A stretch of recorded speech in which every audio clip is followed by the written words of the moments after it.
Freedom ಪಾರ್ಕ್ನಲ್ಲಿ ಬೆಂಗಳೂರು ಬೀದಿ ವ್ಯಾಪಾರಿಗಳು ಬೃಹತ್ ಪ್ರತಿಭಟನೆ. ಬೆಂಗಳೂರಿನಲ್ಲಿ ಸುಮಾರು 3 ಲಕ್ಷಕ್ಕೂ ಹೆಚ್ಚು ಜನ ಬೀದಿ ವ್ಯಾಪಾರಿಗಳಿದ್ದಾರೆ. ನಮ್ಮಿಂದ ಬೆಂಗಳೂರಿನ ಜನರಿಗೆ ಉತ್ತಮ ಸರಕುಗಳು, ಸೇವೆಗಳು ಕಡಿಮೆ ಬೆಲೆಯಲ್ಲಿ ಸಿಗುತ್ತದೆ. ಬೀದಿ ವ್ಯಾಪಾರದಿಂದ ಲಕ್ಷಾಂತರ ಕುಟುಂಬಗಳು ನಡೆಯುತ್ತವೆ.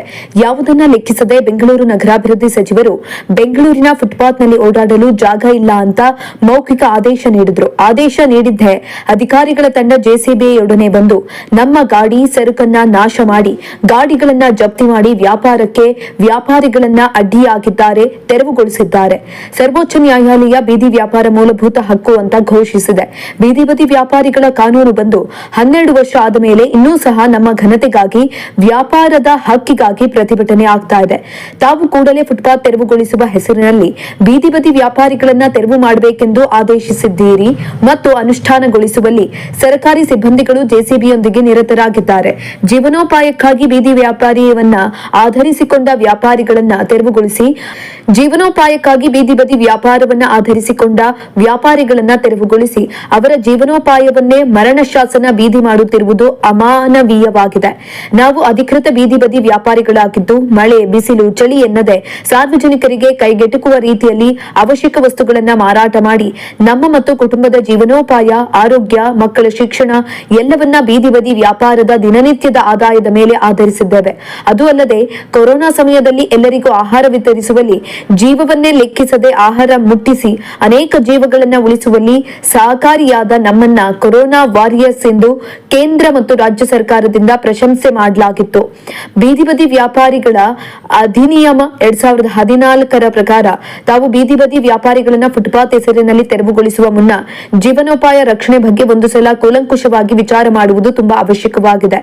ನಾವು ಸರ್ಕಾರ ಆದೇಶ ಮತ್ತು ಪ್ರಸ್ತುತ ಬೀದಿ ಬದಿ ವ್ಯಾಪಾರಿಗಳ ಅಧಿನಿಯಮ 2014 ಪ್ರಕಾರ ಮಹಾನಗರ ಪಾಲಿಕೆಯಿಂದ ಅನುಮೋದನೆಗೊಂಡ ಅಧಿಕೃತ ಬೀದಿ ಬದಿ ವ್ಯಾಪಾರಿಗಳಾಗಿದ್ದೇವೆ. ನಾವು ವ್ಯಾಪಾರ ಮಾಡುವ ಸ್ಥಳವನ್ನು ಆಧರಿಸಿ ಜಿಪಿಎಸ್ ಮಾಡಿ ಗುರುತಿನ ಚೀಟಿಯನ್ನ ಮಹಾನಗರ ಪಾಲಿಕೆಯಿಂದ ವಿತರಿಸಲಾಗಿದೆ. ನಾವು ನಮ್ಮ ಜೀವನೋಪಾಯ ಉದ್ದೇಶಕ್ಕಾಗಿ ವ್ಯಾಪಾರವನ್ನು ಮಾಡುತ್ತಿದ್ದೇವೆ. ತಾವುಗಳು ನಮ್ಮನ್ನ ಪ್ರಸ್ತುತ ಸ್ಥಳದಿಂದ ಫುಟ್ಪಾತ್ ತೆರವುಗೊಳಿಸುವ ನೆಪದಲ್ಲಿ ಬೀದಿ ಬದಿ ವ್ಯಾಪಾರಿಗಳನ್ನ ಒಕ್ಕಲೆಬ್ಬಿಸುತ್ತಿರುವುದು ಬೀದಿ ಬದಿ ವ್ಯಾಪಾರಿಗಳಿಗೆ ಅನ್ಯಾಯವಾಗಿದೆ. ತೆರವುಗೊಳಿಸಲು ಮತ್ತು ವ್ಯಾಪಾರ ಮಾಡುವಂತೆ ತಿಳಿಸಲು ಬೀದಿ ಬದಿ ವ್ಯಾಪಾರಿಗಳ ಜೀವನೋಪಾಯ ರಕ್ಷಣೆ ಮತ್ತು ವ್ಯಾಪಾರ ನಿಬಂಧನೆ ಅಧಿನಿಯಮ 2014 ವ್ಯಾಖ್ಯಾನಿಸಿದಂತೆ ಯಾವುದೇ ರೀತಿ ಬೀದಿ ಬದಿ ವ್ಯಾಪಾರಕ್ಕೆ ಸಂಬಂಧಪಟ್ಟ ವಿಷಯವು ಪಟ್ಟಣ ವ್ಯಾಪಾರ ಸಮಿತಿಯಲ್ಲಿ ನಿರ್ಣಯಗೊಳ್ಳಬೇಕು. ಒಂದು ವೇಳೆ ಬೀದಿ ಬದಿ ವ್ಯಾಪಾರ ಆ ಸ್ಥಳದಿಂದ ತೆರವುಗೊಳಿಸಬೇಕೆಂದು ನಿರ್ಣಯವು ಪಟ್ಟಣ ವ್ಯಾಪಾರ ಸಮಿತಿ ಸಭೆಯಲ್ಲಿ ನಿರ್ಣಯವಾಗಿದ್ದರೆ ಸೂಕ್ತವಾದ ಪರ್ಯಾಯ ಸ್ಥಳವನ್ನು ಗುರುತಿಸಿಕೊಡಬೇಕು. ತದನಂತರ 30 ದಿನಗಳ ನೋಟಿಸ್ ಮೂಲಕ ತೆರವುಗೊಳಿಸುವಂತೆ ಮಾಹಿತಿಯನ್ನು ನೀಡಬೇಕು ಅಂತ ವ್ಯಾಖ್ಯಾನಿಸಲಾಗಿದೆ. ಆ ಪಟ್ಟಣ ವ್ಯಾಪಾರ ಸಮಿತಿಯಲ್ಲಿ ಬೀದಿ ಬದಿ ವ್ಯಾಪಾರಿಗಳಿಂದ ಚುನಾಯಿತರಾದ 10 ಸದಸ್ಯರೊಳಗೊಂಡ ಮಹಾನಗರ ಪಾಲಿಕೆಯ ಆಯುಕ್ತರು ಸಮಿತಿಯ ಅಧ್ಯಕ್ಷರಾಗಿರ್ತಾರೆ. ಬೇರೆ ಬೇರೆ ಇಲಾಖೆಯ ಅಧಿಕಾರಿಗಳು ಸದಸ್ಯರಾಗಿರ್ತಾರೆ. ಈ ರೀತಿ ಸಂರಚನೆಗೊಂಡ ಸಮಿತಿಯ ನಿರ್ಧಾರವಿಲ್ಲದೆ ಏಕಾಏಕಿಯಾಗಿ ಮಾನ್ಯ ಸಚಿವರು ಫುಟ್ಪಾತ್ ತೆರವುಗೊಳಿಸುವ ನೆಪದಲ್ಲಿ ಬೀದಿ ಬದಿ ವ್ಯಾಪಾರಿಗಳಿಗೆ ತೊಂದರೆ ಮಾಡುತ್ತಿರುವುದು ಅಮಾನವೀಯ. ಜೀವನೋಪಾಯ ಕಸಿದುಕೊಂಡು ಬಂಡವಾಳಶಾಹಿಗಳಿಗೆ ಅನುಕೂಲ ಮಾಡಿಕೊಡುತ್ತಿರುವುದು ಮೇಲ್ನೋಟಕ್ಕೆ ಕಂಡು ಬರ್ತಿದೆ. ಯಾವ ರೀತಿ ಫುಟ್ಪಾತ್ ಪಾದಾಚಾರಿಗಳ ಮೂಲಭೂತ ಹಕ್ಕು ಅಂತ ಸುಪ್ರೀಂ ಕೋರ್ಟ್ ವ್ಯಾಖ್ಯಾನಿಸಿದೆಯೋ ಅದೇ ರೀತಿ ಜೀವನೋಪಾಯ ಹಕ್ಕು ಸಹಿತ ಮೂಲಭೂತ ಹಕ್ಕು ಅಂತ ಸುಪ್ರೀಂ ಕೋರ್ಟ್ ವ್ಯಾಖ್ಯಾನಿಸಿರುವುದನ್ನು ಸಚಿವರು ಗಮನಿಸಬೇಕು.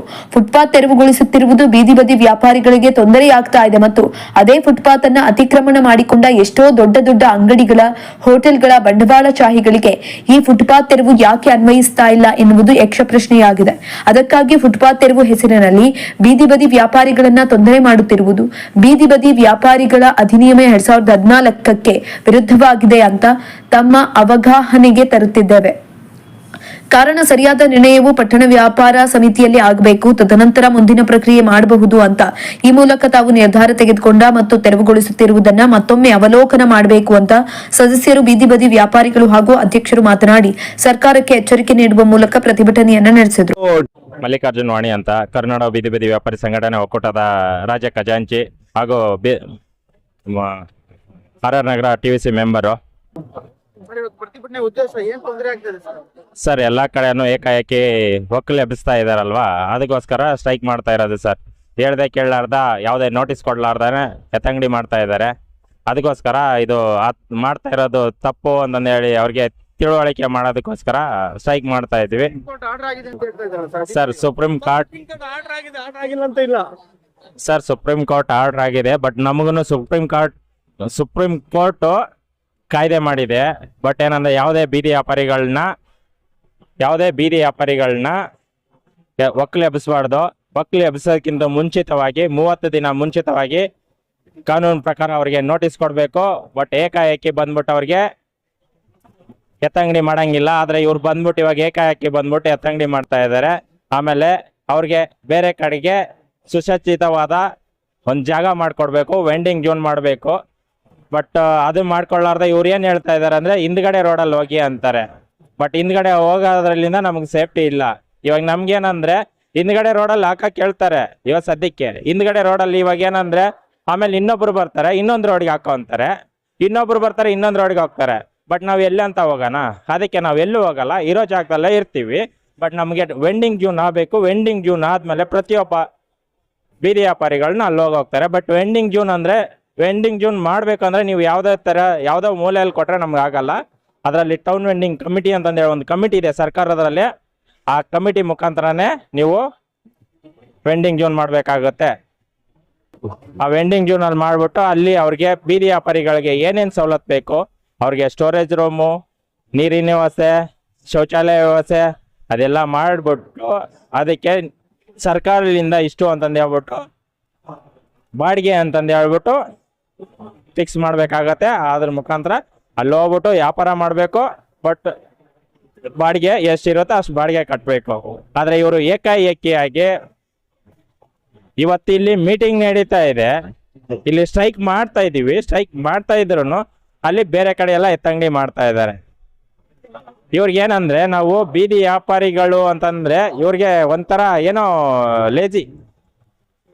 ಬಟ್ ಇವ್ರೇನಂದ್ರೆ ಏನ್ ಮಾಡ್ಕೋತಾರೆ, ಫುಟ್ಪಾತ್ ಇರೋ ಜನ ಅನ್ಕೊಂಡಿದ್ದಾರೆ. ಬಟ್ ಆದ್ರೆ ನಮಗೂ ಒಂದು ಸಂವಿಧಾನ ಇದೆ, ನಮಗೂ ಒಂದು ಸಂವಿಧಾನ ಚೌಕಟ್ಟಲ್ಲಿ ಬದುಕಕ್ಕೆ ಅಧಿಕಾರ ಇದೆ. ಆ ಅಧಿಕಾರದ ಪ್ರಕಾರ ನಮ್ಗೆ ಬದುಕಕ್ ಬಿಡಿ. ಸರ್, ಇವತ್ತು ಪ್ರತಿಭಟನೆ ಮಾಡ್ತಾ ಇದೀನಿ. ಇವತ್ತು ಸರ್ಕಾರ ಆಗ್ಲಿ ಅಧಿಕಾರಿಗಳಾಗ್ಲಿ ಸ್ಪಂದಿಸಿಲ್ಲ ಅಂದ್ರೆ ಮುಂದಿನ ನಡೆ ಏನು ಸರ್? ಇನ್ನೂ ಉಗ್ರ ಹೋರಾಟ ಆಗತ್ತೆ ಸರ್. ಇವತ್ತು ಬರೀ ಬೆಂಗಳೂರು ಮಾತ್ರ ಬಂದ್ ಮಾಡಿದೀವಿ ಸರ್. ಆದ್ರೆ ಮುಂದಿನ ದಿನಗಳಲ್ಲಿ ಇವ್ರೇನಾದ್ರು ಇವಾಗ ಅದನ್ನು ಬಂದ್ಬಿಟ್ಟು ಯಾರೋ ಬಂದ್ಬಿಟ್ಟು ತಗೊಂಡ್ರೆ ನಾವು ಕೊಡಲ್ಲ, ಮನವಿ ಕೊಡಲ್ಲ. ಅದಕ್ಕೆ ಸಂಬಂಧಪಟ್ಟ ವ್ಯಕ್ತಿಗಳೇ ಬರಬೇಕು, ಬಂದ್ರೇನೆ ನಾವು ಮನವಿ ಕೊಡೋದು. ಬಟ್ ಬರೀ ಇವತ್ತು ಬೆಂಗಳೂರು ಜನ ಮಾತ್ರ ಬಂದ್ ಮಾಡಿದೀವಿ. ಇವ್ರೇನಾದ್ರೂ ನಮ್ಗೆ ಸ್ಪಂದನೆ ಮಾಡ್ಲಿಲ್ಲ ಅಂದ್ರೆ ಇಡೀ ಕರ್ನಾಟಕದಲ್ಲಿರೋಂಥ ಪ್ರತಿಯೊಬ್ಬ ಬೀದಿ ವ್ಯಾಪಾರಿಗಳು ಬಂದ್ಬಿಟ್ಟು ಇಲ್ಲೇನೆ ಸ್ಟ್ರೈಕ್ ಮಾಡ್ಬೇಕಾಗುತ್ತೆ.